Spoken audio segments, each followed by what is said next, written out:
Hey guys, welcome back to another episode. In this video, we're going to show you how to trade supply and demand like the banks.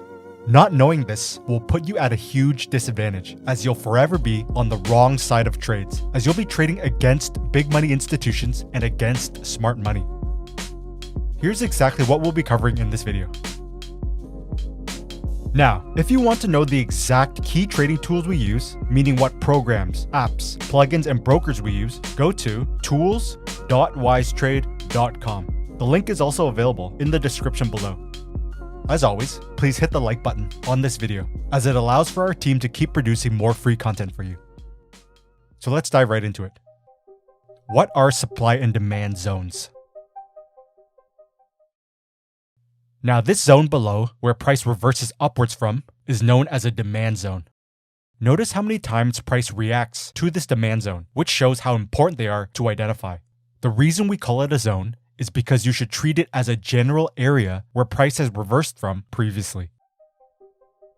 Demand zones are areas where the big boys and large banks and institutions are deeming the asset as cheap and as a value buy to them, so they will often buy up and accumulate a ton of assets at these demand zones.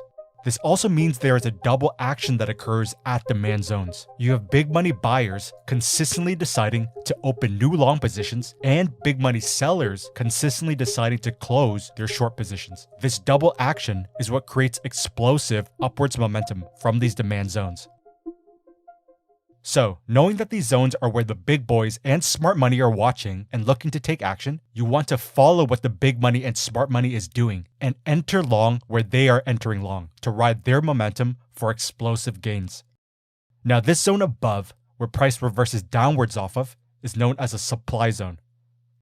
Notice how many times price reacts to the supply zone, which shows how important they are to identify. Supply zones are areas where the big boys and large banks and institutions are deeming the asset as expensive and as a price premium, so they will often offload and distribute their assets at these supply zones. This also means there is a double action that occurs at supply zones. You have big money buyers consistently deciding to close long positions and big money sellers consistently deciding to open new short positions. This double action is what creates explosive downwards momentum from these supply zones. So, knowing that these zones are where the big boys and smart money are watching and looking to take action, you want to follow what the big money and smart money is doing and enter short where they are entering short to ride their momentum for explosive gains. So let's show this again. This is the Snapchat stock. This zone here has acted as demand here and supply here. Notice how many times prices reacted to the zone. This zone here is a demand zone. Again, notice all the reactions to this zone on many separate occasions. And down here, a swing low demand zone with these two reversal points. This is the target stock. Along the top is your supply zone. Notice all the times price has reacted to this zone. Along the bottom is the demand zone. Again, notice all the times price has reacted to this zone. This is the Intel stock. Along the top is your supply zone. Notice all the times prices reacted to this zone. Along the bottom is the demand zone. Again, notice all the times prices reacted to this zone. So a question you probably have: what's the difference between supply and demand versus support and resistance? Supply and demand is the market psychology and driving market force behind what creates support and resistance levels.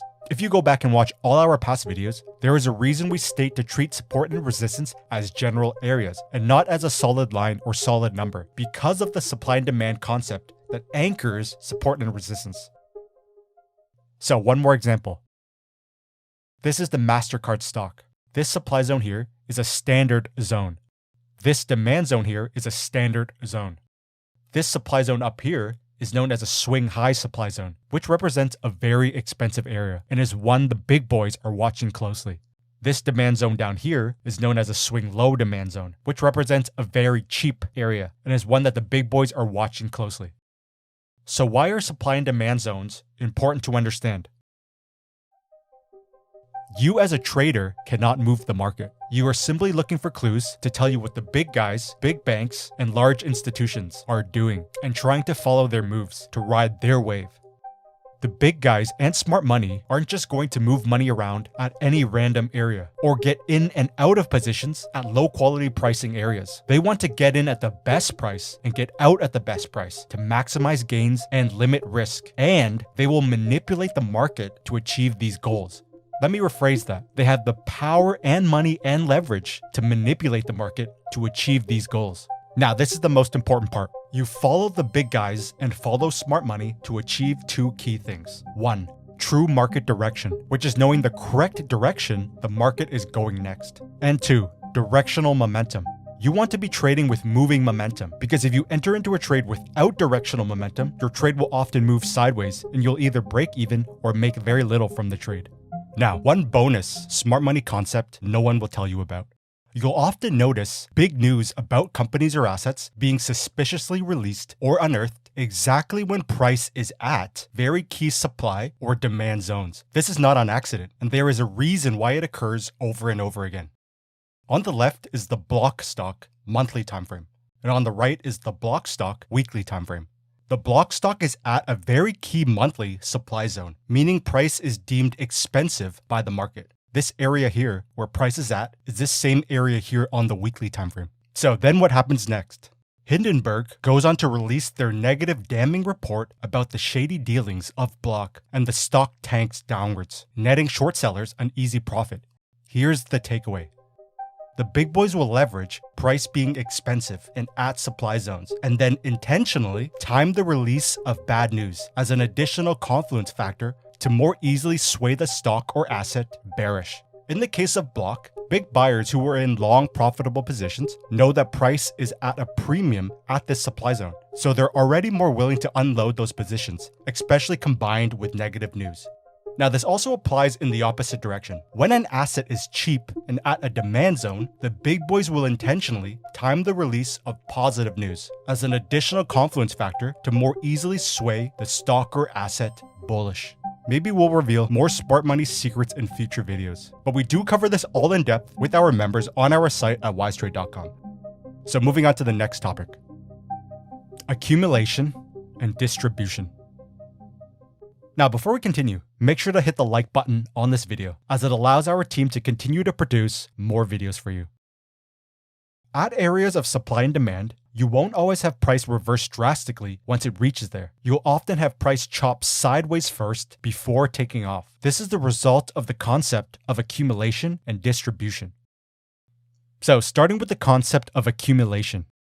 When price is at a key demand zone, the big guys cannot load up and buy everything they want all at once, because it takes time to accumulate such large positions. Also, if they enter too much all at once, then the market would catch wind and price would take off upwards right away, and they wouldn't be able to fill all their orders, meaning less profit, since their position will be a lot smaller, as they haven't acquired everything they wanted yet. So what they do is, they gradually load up and spread out their buys at these demand zones, creating the sideways price movement and consolidation you see forming at these demand zones, and is known as the process of accumulation. Notice how this accumulation process also forms a falling wedge pattern.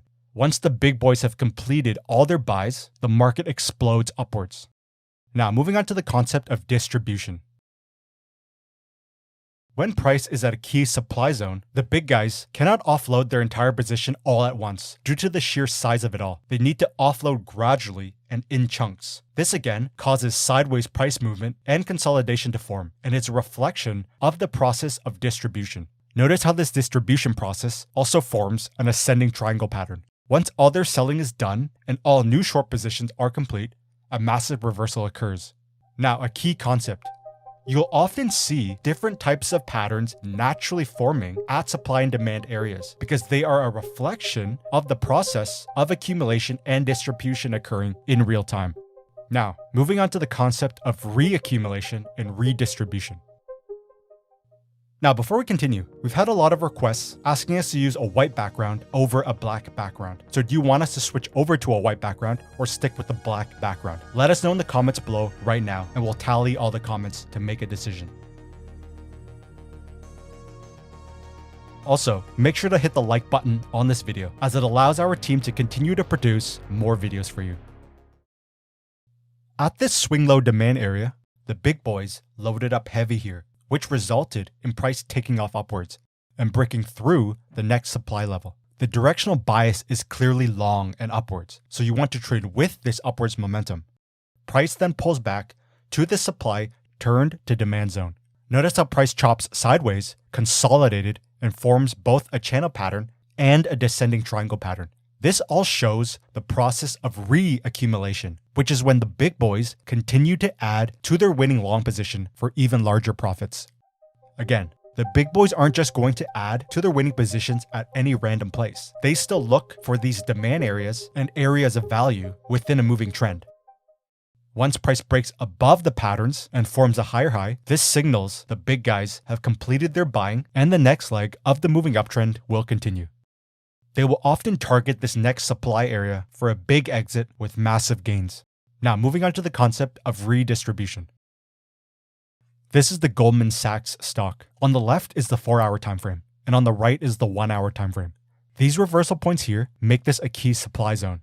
As price came back up, notice price chopping around the supply zone, consolidating and forming a descending triangle pattern, which shows the process of distribution and the big boys unloading their long positions that they took on at this demand zone here previously.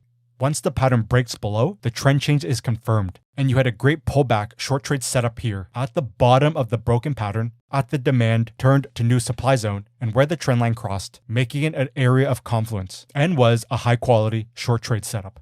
Now, this is very important to point out. The big boys unloaded their long positions and opened massive short positions up here, whereas you got in down here because you are riding their wave, meaning you will often get in later than the big boys, as it is more secure this way. So your first profit target would be this next demand zone here. Now, there was a second short continuation trade setup here at this fresh demand turned to new supply zone. Once price was approaching the zone, you were looking inside of this area on the lower 1-hour time frame on the right for trend change price action. You had consolidation and a trend change pattern through the lower high and break of the neckline and lower low. This represents the process of redistribution occurring as you are in a current moving downtrend, and the big boys are continuing to add big block orders to their already large short positions for even bigger profits. Once they have finished loading up at this area of value within the moving downtrend, price tanks downwards and breaks right through the demand zone. Now, this is a very important point. The reason price broke right through the demand zone so easily is because the demand zone is no longer valid, as all the buy orders and small profit-taking short positions were already filled and completed during this previous touch here. So there are most likely little to no orders at this demand zone this time around. Hence why price blows right through it with heavy momentum and netting everyone massive gains. Now, a very important concept to understand. There is a reason we always say that price action is a reflection of what is occurring in the market in real time, because even though the banking crisis definitely helped further fuel this drastic move down on a banking stock like Goldman Sachs, price action already showed you what was occurring weeks before the banking crisis actually happened. To be more specific, price action is a reflection of what the big guys are doing behind the scenes. And don't be fooled. They all knew what was coming way before the crash actually happened, and they started moving their money accordingly, which is reflected in the trend change bearish price action you saw occurring on the Goldman stock weeks before the actual banking crisis occurred. Now, moving on to the next topic. Weekly and monthly supply and demand zones. Supply and demand zones found on the weekly and monthly time frame hold more weight and are of higher quality. Higher quality means there is a higher percentage chance of price reacting and reversing off these levels, but not just a slight bounce, but a true reversal that will move a greater distance, meaning more profit. This is the IBM stock weekly time frame. This swing high supply zone at the top here was valid all the way back in 2018. It was still valid in 2019, still valid in 2020, still valid in 2021, still valid in 2022, and still valid in 2023. This shows how key these higher time frame supply and demand zones are. This next supply zone formed in 2019. And look at how many times it was still valid years and years after, even as recently as 2022. This demand zone here formed in 2019. And again, look at how many times it was still valid years and years after, even as recently as 2023. Then you have your remaining demand zones. Weekly and monthly supply and demand zones are where the big guys are looking to take on or offload massive positions. Slow-moving institutions aren't going to do these massive movements of money off of minor, lower timeframe levels. Now, you don't sit there and trade these higher timeframe levels during your day-to-day trading process, but you should have these zones marked and labeled so that when you happen to be approaching these key weekly and monthly zones, you should be ready, as these are huge money-making trades. So let's show this again. On the left is the Bitcoin monthly, and on the right is the Bitcoin weekly. Price came down right to this monthly supply turned to new demand zone, tapped it and reversed. Even when looking inside of where price touched, but on the weekly time frame, you had a wide divergence right at the monthly demand zone, which signaled momentum loss and a possible reversal. You also have the falling wedge pattern and accumulation occurring, and once the pattern broke above, this triggered the move upwards. This is the Alibaba stock. On the left is the monthly time frame, and on the right is the weekly time frame. This point here is the all-time low pricing, which creates a very high quality demand zone. As price came all the way down to this zone, notice how it tapped it and reversed, producing great long trades. You then had this monthly supply zone here due to these multiple monthly reversal points, making it a great exit point. You had a perfect shrinking candlestick pattern followed by a candle color change right at the monthly and weekly supply zone for a great exit. Now moving on to the next topic. False breakouts at supply and demand zones, and how you can use them to your advantage. Now, before we continue, tell us in the comments below right now what video topics we should cover next. Be very, very specific.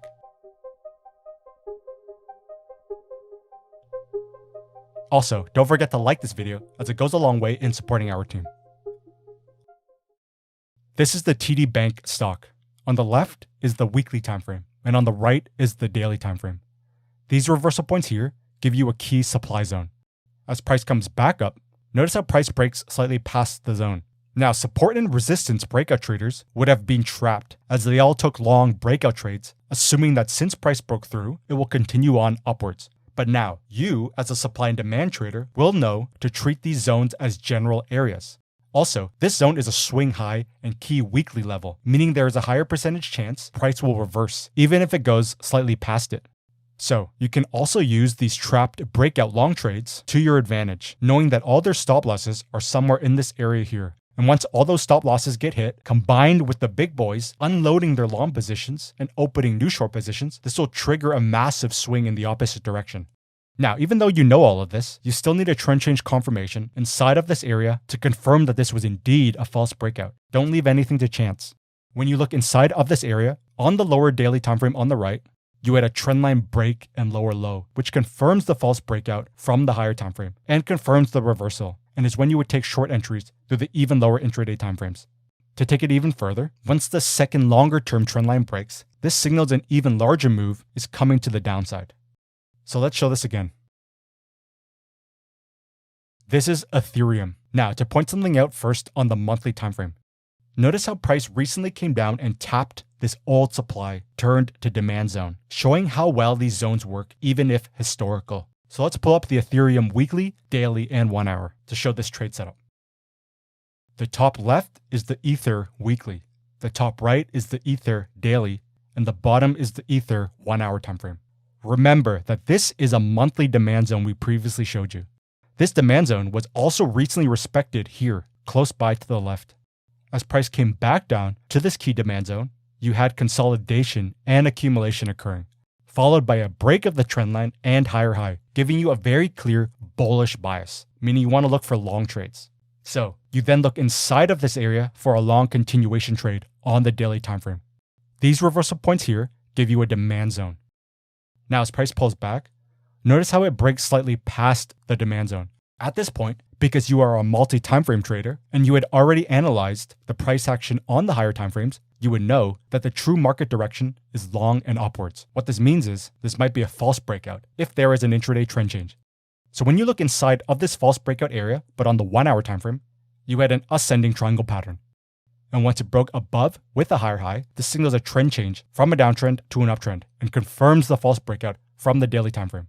You would then go to the even lower timeframes to look for a long entry point using our entry and exit strategy and key tool.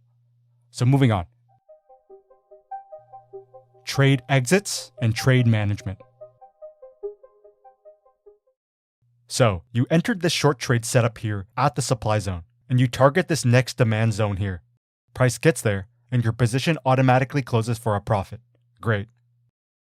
You then enter a long trade setup here at the demand zone, and you target the next supply zone again. Price gets there, and your position automatically closes for a profit. Another profitable trade. But now, this is what occurs in the best case scenario, but as a trader, you should know that it doesn't always play out as picture perfect as this. Alternatively, these scenarios can occur instead after you enter. Scenario number 1. You enter on this long trade setup here and are targeting this next supply zone here. But before price gets there, it reverses all the way back down and you would end up with a loss.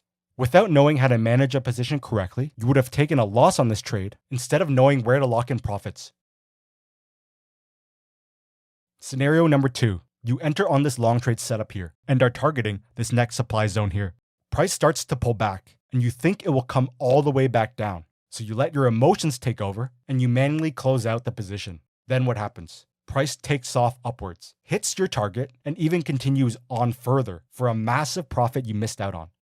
Again, not knowing how to properly manage a trade means you're at a huge disadvantage and leaving a lot of money on the table. Scenario number 3. You enter on this long trade setup here and price hits your profit target. So you close out the position. But closing it out was premature because price continued on even further for even larger gains. Again, you need to know what to do to lock in gains, but also still be able to take advantage if price continues on. In all of these scenarios, where do you initially place your stop loss? Where do you move your stop loss if there is a trend change before price reaches your target? To not only protect your position and lock in gains, but also to not have it hit by accident in case price swings before continuing on.